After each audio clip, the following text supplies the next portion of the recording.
Danielle Matias. I'm one of the Prolotherapists at the Caring Medical Office in Oak Park, Illinois.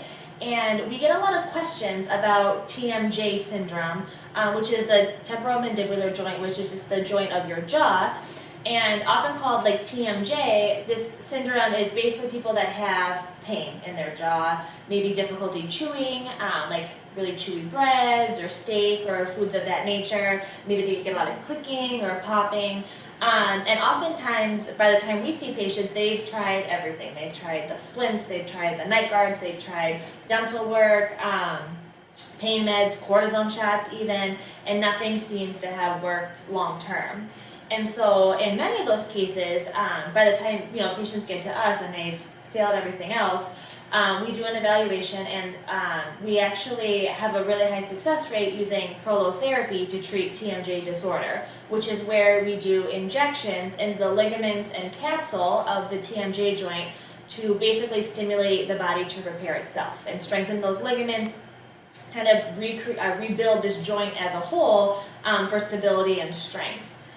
In other cases, a little bit more complex, people with chronic TMJ issues that aren't getting better again with any of these therapies, we also have to evaluate the neck and the shoulder because it might surprise you, but a lot of people with chronic TMJ pain actually do have an underlying neck issue, or in rare cases have a shoulder issue that's putting tension on their joint. And so you can do all the therapies in the world to the TMJ, but until you maybe address what's going on in their neck or their shoulder, it's not going to get better.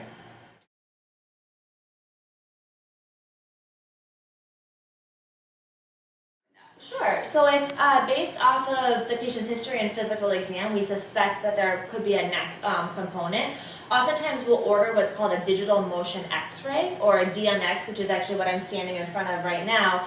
And this essentially takes an x-ray movie of the patient's neck and also their jaw while they're moving, essentially. So you might lean forward, lean back, rotate your neck, and so forth. And the DMX gives us an actual picture of, okay, what happens to your vertebrae when you do that? Are vertebrae shifting out of place? Are they moving too far forward or backward? And then also what's happening to your jaw when you move? Is your jaw like shifting to one side or the other when you open and close your mouth? The digital motion x-ray allows us to evaluate that.